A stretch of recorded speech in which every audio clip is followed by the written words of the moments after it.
जय गुरु जी संगत जी गुरु जी के डिवाइन कॉल सत्संग प्लेटफॉर्म में आप सभी गुरु परिवार का हार्दिक स्वागत है। शुक्राना गुरु जी महाराज का कि उन्होंने ये सेवा मुझे दी कि मैं आप सभी गुरु परिवार के समीप आके गुरु जी के कल्याण महिमा अनुभव का वर्णन कर पा रही हूँ। अनंतम शुक्राना मेरे गुरु जी महाराज का। संगत जी, आज का जो सत्संग मैं आपके साथ शेयर कर रही हूँ वो शिखा आंटी का सत्संग है। ये बहुत प्यारा और ब्लेसिंगफुल सत्संग है। तो मेरी विनती है आप सभी गुरु परिवार से कि आप सत्संग को अंत तक सुने, बड़े ध्यान से सुने, बड़ी श्रद्धा भाव से सुने। संगत जी, सत्संग का मतलब होता है सत्य का संग, और सत्संग की प्राप्ति गुरु कृपा से जब ही होती है जब गुरु की कृपा हम पे होती है। तो हम सभी बड़े भाग्यशाली हैं कि हम पे गुरु कृपा हुई और हमें सत्संग सुनने का और शेयर करने का सौभाग्य मिला। साथ संगत जी, यकीनन जब हम सत्संग सुनते हैं तो हमारे बहुत सारे कष्ट दुख दूर होते हैं। और यकीनन संगत जी, सत्संग सुनने मात्र से ही हमें गुरुजी महाराज की अनंत ब्लेसिंग्स मिलती हैं। और यही हम सबसे बड़ी गलती करते हैं कि जाने अनजाने हम अपनी ब्लेसिंग्स को खो देते हैं। संगत जी, आज का सत्संग मैं जो आपको सुनाने जा रही हूँ ये कोई साधारण सत्संग या कोई फिल्म की कहानी नहीं है। ये वो सच्चाई है आंटी के जीवन की जिसने एक पूरे घर की जिंदगियों को हिलाकर रख दिया था।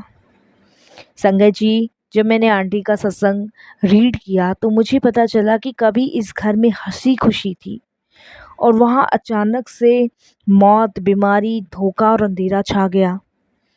और कहते हैं ना संगत जी कि जब इतनी सारी समस्याएं, इतनी सारी परेशानियां होती है ना, तब ईश्वर आपके जीवन में आते हैं और सब कुछ बदल देते हैं। ये सत्संग सुन के आपकी रूह, आत्मा सब कांप जाएगी। तो मैं तो यही कहूँगी साथ संगत जी की बिना स्किप के सत्संग को सुनिएगा और शुक्राना कीजिएगा कि गुरु जी आप ये सत्संग सुनवा के हमारा न जाने कौन सा कष्ट काट रहे हो, कौन सी परेशानी से हमें बचा रही है, तो आप ही जानो।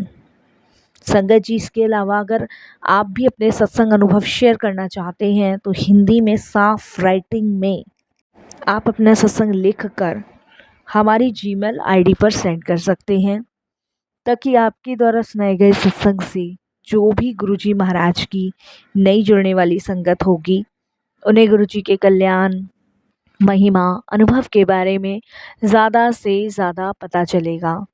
और संगत जी, अगर सत्संग आपको पसंद आए तो आप इसको लाइक कीजिएगा, चैनल को सब्सक्राइब कीजिएगा, वीडियो को ज़्यादा से ज़्यादा संगत में शेयर ज़रूर कीजिएगा और बेल आइकन दबाना बिल्कुल नहीं भूलिएगा, क्योंकि जब भी कोई लेटेस्ट सत्संग आएगा उसका नोटिफिकेशन आपके पास आएगा। तो चलिए संगत जी, चलते हैं गुरुजी महाराज के सत्संग की ओर। सत्संग शुरू करने से पहले करते हैं गुरुजी का मंत्र जाप। ओम नमः शिवाय, शिवजी सदा सहाय। ओम नमः शिवाय, गुरुजी सदा सहाय। जय गुरुजी संगत जी। सबसे पहले मैं गुरुजी के चरणों में कोटि कोटि नमन करती हूँ। सारी संगत जी को जय गुरुजी बोलती हूँ। सत्संग शेयर करते हुए मेरे से कोई भी भूल चूक होती है, साथ संगत जी मुझे क्षमा कीजिएगा। और मैं अपने सत्संग की शुरुआत ही गुरुजी के मंत्र जाप से करूँगी, क्योंकि ये वो मंत्र जाप है जिसे करने से हिम्मत, शक्ति, हौसला, विश्वास, भरोसा सब कुछ मिलता है। तो मैं यही चाहूँगी संगत जी कि मेरे साथ सभी ये गुरुजी का मंत्र जाप ज़रूर करें। ओम नमः शिवाय, शिवजी सदा सहाय। ओम नमः शिवाय, गुरुजी सदा सहाय। संगत जी, मैं दिल्ली में रहती हूँ। दिल्ली में आपने करोल बाग सुना होगा। मेरे पास 2 बच्चे हैं और दोनों ही बेटे हैं गुरुजी की कृपा से। मेरे बड़े बेटे की शादी की तैयारियां चल रही थी। हम बहुत खुश थे। और हो भी क्यों ना संगत जी कि हर एक माँ बाप का सपना होता है कि जब बच्चे पढ़ लें, लिख लें और लाइफ में आगे बढ़ जाएं, तो हर माँ बाप सोचते हैं कि अब बच्चे बड़े हो गए हैं तो इनको लाइफ में सेटल भी होना है और इनके जीवन में कोई ऐसी लड़की आ जाए जो इनका घर परिवार संभाल ले। तो यही ड्रीम एक मेरा भी था, मेरे हस्बैंड का भी था। और हमने अपने बेटे पंकज के लिए एक बहुत ही सुयोग्य लड़की देखी थी, सुंदर, सुशील। और संगत जी, हम बहुत खुश थे। बच्चों ने आपस में एक दूसरे को पसंद भी किया। संगत जी, आप विश्वास नहीं मानोगे, हमने शादी की ऑलमोस्ट सारी तैयारियां कर ली थी, सारी तैयारियां। और संगत जी, कहते हैं ना कि जब इंसान खुश होता है तो वो भूल जाता है कि खुशी के पीछे पीछे एक दुख भी आता है। और ये तो हमने कभी अनुमान संगत जी लगाया ही नहीं था कि ऐसा भी मेरे बेटे के साथ होने वाला है, कभी नहीं सोचा था। और इन सब का सबसे बुरा असर ना संगत जी एक माँ को पड़ता है, जो कि मुझे पड़ा। संगत जी, शादी में सिर्फ 10 दिन बचे थे और 10 दिन के अंदर मेरे बच्चे का बहुत भयानक एक्सीडेंट हुआ, बहुत भयानक। इतना भयानक एक्सीडेंट हुआ कि मेरा बेटा सीधा आईसीयू में पहुंच गया।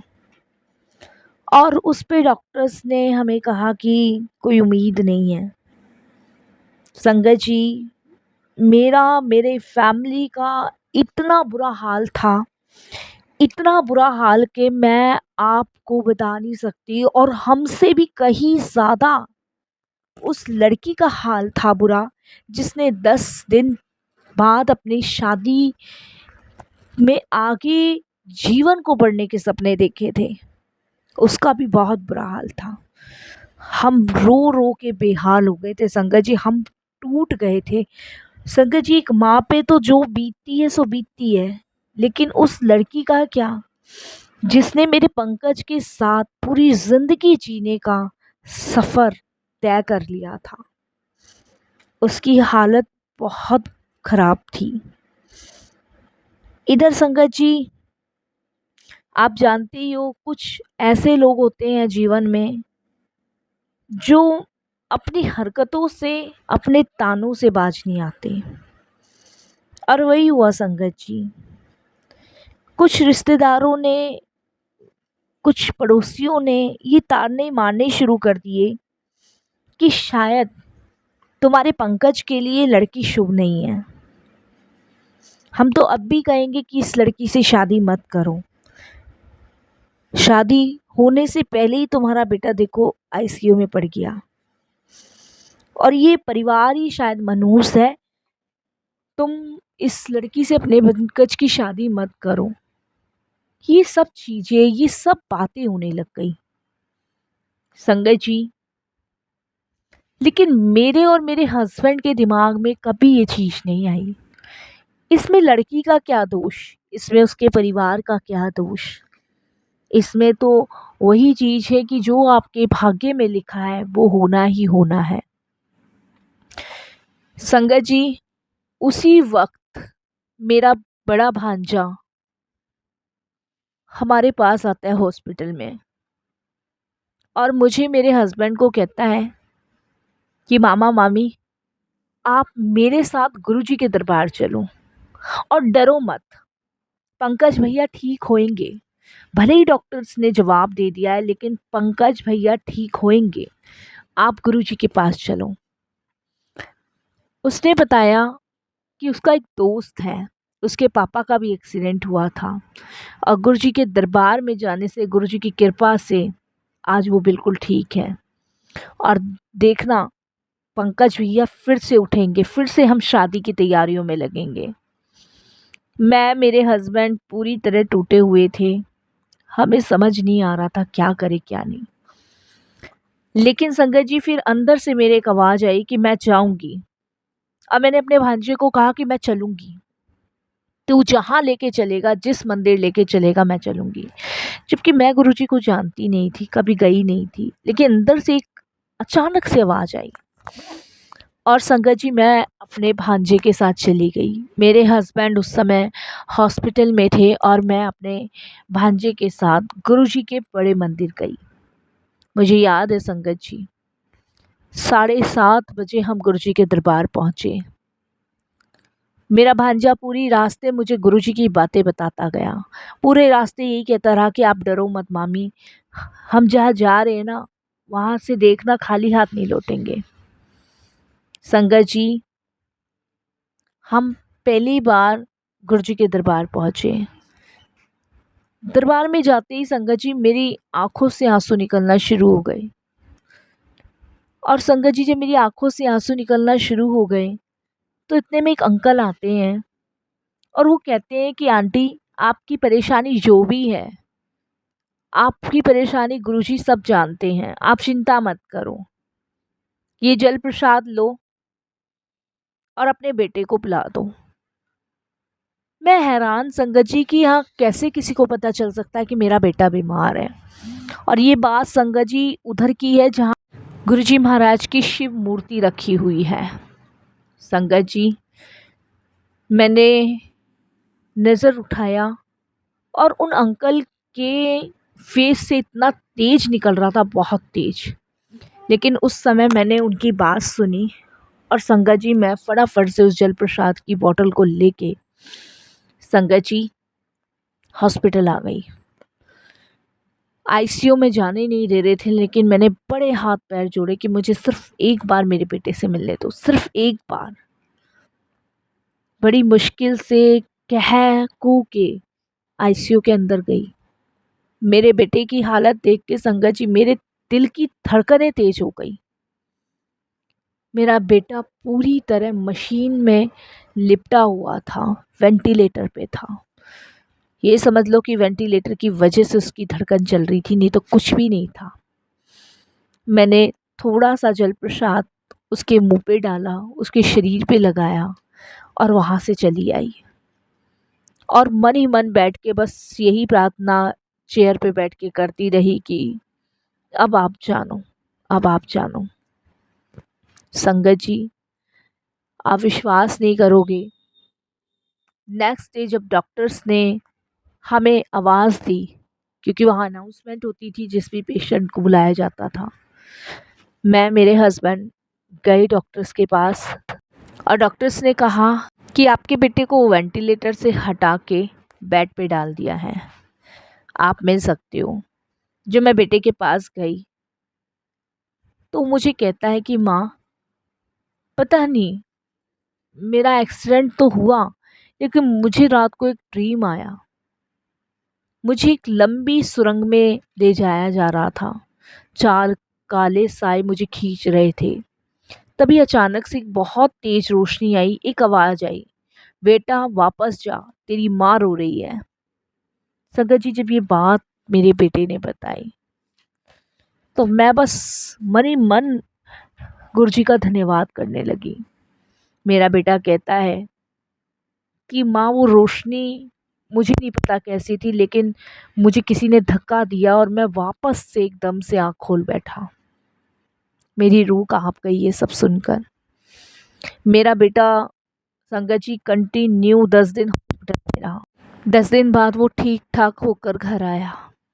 हमने संगत जी शादी की तैयारियां फिर से शुरू कर दी। हमने शादी कैंसिल नहीं करी। वो जो लड़की जिसका इतना बुरा हाल था, वो अब खुशी के आंसू रोने लग गई। और संगत जी, आपको मैं बताऊं, हमने उसी लड़की से शादी करी।